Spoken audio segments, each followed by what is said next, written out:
سلام دوستان، حالتون چطوره؟ حمید هستم و این سومین اپیزود از ویدیوهای کانال منه و دومین مقاله‌ایه که قراره بررسی بکنم. توی اپیزود 1 در مورد این صحبت کردم که چرا این کانال رو زدم و در اپیزود قبلی هم یک مقاله رو با هم بررسی کردیم. توی این قسمت هم یه مقاله جدید رو دارم بررسی میکنم و مقالهش خیلی جذابه، یعنی توش یه سری نکاتی داره که واسه خودم جالب بود و این رو هم بگم که من هدفم توی استارت تولید محتوای این کانال اینه که به علایق خودم بپردازم و بعدش اگر کامنت های شما منو راهنمایی بکنه میرم به سراغ این که محتوایی که شما دوست دارید رو تولید بکنم و به اون سمت برم. خب طبق روالی که جلسه قبلی هم داشتیم یه متن رو آماده کردم، یعنی تحقیق خوندم، اصل مقاله جلوم هست، یه متنی هم از روش در آوردم اون هم جلوم هست. تیکه تیکه از روش بررسی میکنیم و میریم جلو ببینیم که چی میشه. خب قبل از اینکه شروع بکنم این رو بگم، اینجا یادداشت کرده بودمش. اگر اولین بار دارید ویدیوهای من رو میبینید سابسکرایب فراموش نشه و اینکه حمایت بکنید ازم. تازه کانال رو شروع کردم، مرسی ازتون. خب مقاله که امروز قراره بررسیش بکنیم نقش محتوای تولید شده توسط کاربران، همون UGC یا User Generate Content هست، بر روی اون احساسی که نسبت به برند ایجاد میکنه در ذهن مردم، حالا اون برداشت ذهنی مردم نسبت به برند. نویسنده این مقاله خانم کارولاین لاریبا هست که حالا جلوتر بررسیش میکنیم. مقاله هم توی یک نشریه چاپ شده که یکی از قسمت‌های جذاب این مقاله همین بحث نشریه‌شه. خب نویسنده این مقاله خانم کارولین لاریبا از دانشگاه غنا، یکی از معروف‌ترین دانشگاه‌های آفریقاست و تو شهر لگون نزدیک آکرا قرار داره. من نمیدونم کجاست ولی خب چیزی که تونستیم ازش پیدا کنیم در همین حد بوده. چرا؟ چون این فرد هیچ عکسی ازش موجود نیست، هیچ اکانت لینکدینی ازش پیدا نکردیم و مشخصه که یک آدمیه که تازه کارش رو شروع کرده و احتمالاً یا دانشجوی دکتراست یا پژوهشگریه که تازه داره کار خودش رو شروع میکنه، ولی خب از سبک محتوایی که تولید کرده مشخصه که به شدت به این زمینه علاقه داره. خب خود مقاله، عنوان مقاله رو بررسی بکنیم که اصلا در مورد چی هست دقیقش. The role of user generate content in shaping brand perception، که معنیش میشه نقش محتوای تولید شده توسط کاربر در شکل دادن به برداشت برند. توی این مقاله از یه نظریه معروف به اسم سوشیال پروف تئوری استفاده کرده که کل مقاله داره روی همین موضوع میچرخه که خیلی هم مشخصه دیگه از اسمش، بحث اون تأثیر گرفتن ما از یا پیروی کردن ما از اجتماع، یا حالا مثال خیلی ایرانیزش میگن ایجاد صف کردن. وقتی یک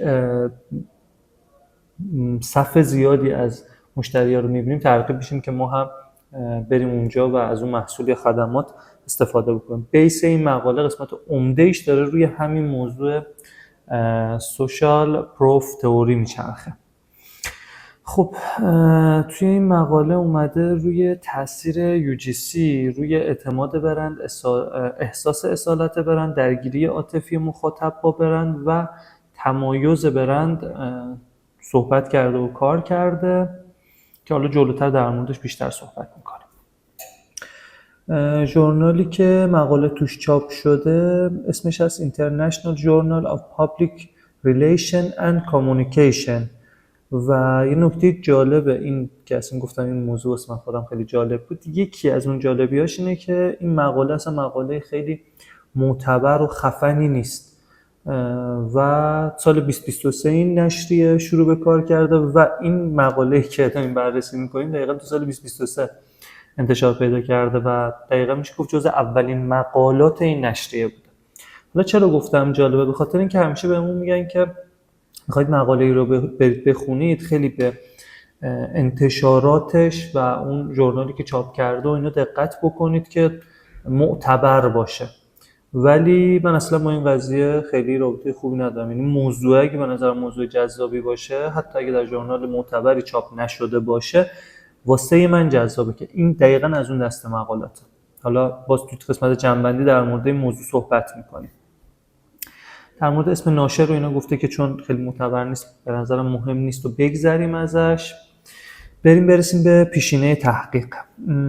توی این اومده در مورد توی بحث پیشینه تحقیق اومده روی یه سری مسائل کار کرده و یکی از چیزای جالبی که توش هست اینه که از سراسر دنیا منابع آورده. مثلا اومده گفته که توی آمریکا برندهای مثل اپل چجوری با نوآوری بودن وفاداری ساختن، یعنی وفاداری به برند رو به واسطه نوآوریشون ساختن.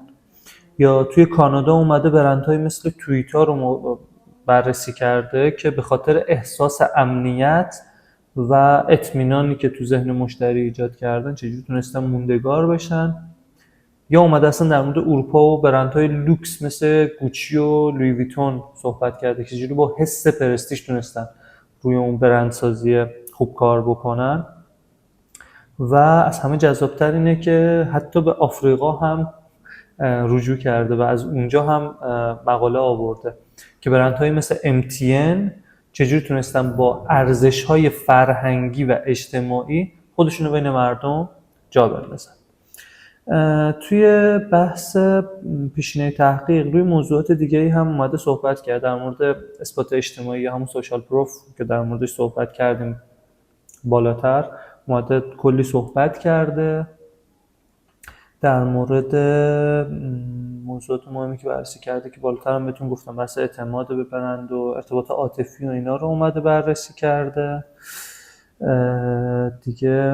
و جالبه که غیر از مباحث علمی، یعنی مباحث پژوهش‌های خیلی علمی رتبه دار تاییدیه دار، اومده یه سری بررسی‌های معمولی رو هم بهشون استناد کرده. مثلا گفته 20 تا مطالعه نشون داده که مثلا UGC باعث اعتماد برند میشه، یا یه سری چیزای دیگر اینجوری اومده بررسی کرده و اعلام کرده که اینم جالب بود برام. یعنی تمام رفرنساشو نرفته سراغ رفرنس‌های علمی و اومده یه جایی هم به رفرنس‌های تجربی هم اشاره کرده. شکافی که توی این فضا دیده شده بحث نقش فرهنگ تو کشورهای مثل آسیا و خاورمیانه بوده و تأثیرات UGC در دراز مدت. حالا این قسمتش به درد افرادی میخوره که میخوان دنبال موضوع بگردن که روی مقاله کار بکنن و این پژوهش رو ادامه بدن، میتونن روی این دو تا موضوع روی این دو تا کار بکنن. و مورد سومش هم گفته بررسی دقیق‌تر احساسات مثل شادی، اعتماد و غیره توی تعامل با برند. و این سه تا مبحث، بحث نقش فرهنگ توی کشورهای آسیای خاورمیانه، تاثیر UGC توی دراز مدت و بررسی دقیق‌تر احساسات مثل شادی و اینا، چیزاییه که شکافیه که وجود داره و پژوهشگرایی که علاقه داشته باشن میتونن روش کار بکنن. خب برسیم به روش تحقیق. اون قسمت جذاب دیگه داستان که گفتم خیلی واسه خودم باحال بود، بحث روش تحقیق بود. حالا چرا؟ چون که این مقاله یک مقاله مرور سیستماتیکه، یعنی نویسنده خودش هیچ تحقیقی نکرده، بلکه کلی مقاله و مطالعات قبلی رو بررسی کرده تا ببینه UGC چجوری روی ادراک برند تأثیر میذاره، مثل یک جور جمع‌بندی. و این مدل تحقیق هم به نظرم یکی از جذابترین مدل‌های تحقیقیه که شما دیگه نیاز به کار آماری و کارهای ریاضی خیلی سنگین نداری، فقط میای یه سری مقالات مختلف که اومدن رو مرور میکنی و یه جمع‌بندی میکنی، یه برداشتی میکنی از روش. روش تحقیقش و اینا رو در موردش صحبت کردیم که خیلی به نظرم جای صحبت نداره با توجه به توضیحی که دادم، چون اصلا هیچ کار ریاضی و آماری داخل این مقاله انجام نشده. منابع و داده ها، تمام داده هایی که استفاده شده از قبل وجود داشتن، از کتاب ها، مقاله های علمی، گزارش های آکادمیک استفاده کرده و همشون داده های کیفی بودن، یعنی بیشتر تمرکزشون روی برداشت ها و تحلیل محتوا بوده، نه اعداد و آمار. این قسمتش گفتم خیلی جذاب بود برای خودم، این بود که همیشه قرار نیست که مقالات کار آماری خیلی سنگین روش انجام بشه. خب نتایج روش تحقیق، نتیجه هایی که ازش برداشت کردن، نتیجه شده این که UGC باعث افزایش اعتماد، وفاداری و احساس تعلق میشه. تفاوت‌های فرهنگی خیلی مهمن و تأثیر UGC تو جاهای مختلف فرق داره و اینکه برندها باید شفاف باشن و از UGC به درستی استفاده کنن تا تأثیر مثبت داشته باشن. نقاط قوت و ضعف مقاله هم بررسی بکنیم با هم. نقطه قوتش میشه این که از تمام رفرنس های موجود استفاده کرده، یعنی از آمریکا مثال زده، از اروپا مثال زده، از آفریقا مثال زده. و نقطه ضعفش هم اینه که هیچ نوآوری نداره، هیچی بهش اضافه نکرده. کلا اون به خاطر اون روش تحقیق که استفاده کرده که مرور بوده چیزی رو اضافه نکرده، نوآوری نداشته، فقط اومده یه جمع‌بندی کرده. بریم سراغ نظر شخصی خودم. خیلی از خوندن این مقاله لذت بردم، خوشحالم که اینو به اشتراک میذارم باهاتون. یه چیزی که واسه خودم خیلی جذاب بود این که این مقالات مروری خیلی مقالات جذابی هستن، خیلی عدد و آمار و ارقامی نیستن، چون من خودم مدلم خیلی با اعداد بازی کردن و اینا نیست، با اعداد رابطه خوبی ندارم. خیلی با این سبک مقاله حال کردم و اینکه تاثیر UGC هم که دیگه مشخصه دیگه. من خودم حالا بعد خوندن این مقاله، یعنی من این مقاله رو خوندم تا بخوام اینو ویدیوشو ضبط بکنم، یه پروسه تقریبا چند روز طول کشید. تاثیرش رو توی مشاوره هایی که داشتم میدادم قشنگ حس کردم. یعنی طرف میگفتم که خب میخوای این همه هزینه بکنی بری فلان کار رو بکنی، خب بیا یه مسابقه بذار، یه فلان بذار مخاطبات برای تولید محتوا بکنن. یعنی دقیقاً همون UGC دیگه. یعنی اینکه بسیار تاثیرگذارتره. هم تو مقاله قبلی در موردش صحبت کردیم، هم این مقاله، که محتوای تولید شده توسط کاربران تاثیر بسیار زیادی روی برندسازی و چیزهایی که زیر مجموعه برند قرار میگیرن و روی تصمیم خرید میذاره و خیلی باید ازش استفاده بکنیم.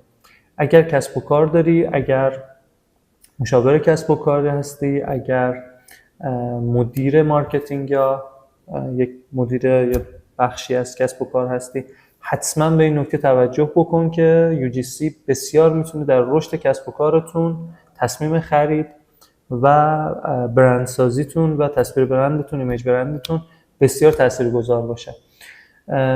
خیلی خوشحالم که تا اینجای ویدیو رو با هم همراه بودید و گوش کردید و لایک، کامنت، سابسکرایب، اون زنگوله، همه اینو فراموش نشه. حمایت بکنید که من انرژی بگیرم و این کارم رو ادامه بدم. نظراتتون رو حتما توی کامنت برام بنویسید که من بتونم متناسب با سلیقه مخاطب که شماها باشید محتوام رو جهت بدم. تا زمانی که این کامنت های زیباتون رو نبینم با توجه به سلیقه شخصی خودم پیش میرم و انقدر این مسیر رو ادامه میدم که اون کامنت های قشنگتون بیاد و مسیر من رو مشخص بکنم. مرسی که تا این جای ویدیو همراه هم بودید. تا ویدیوی بعدی، خدا نگهدار.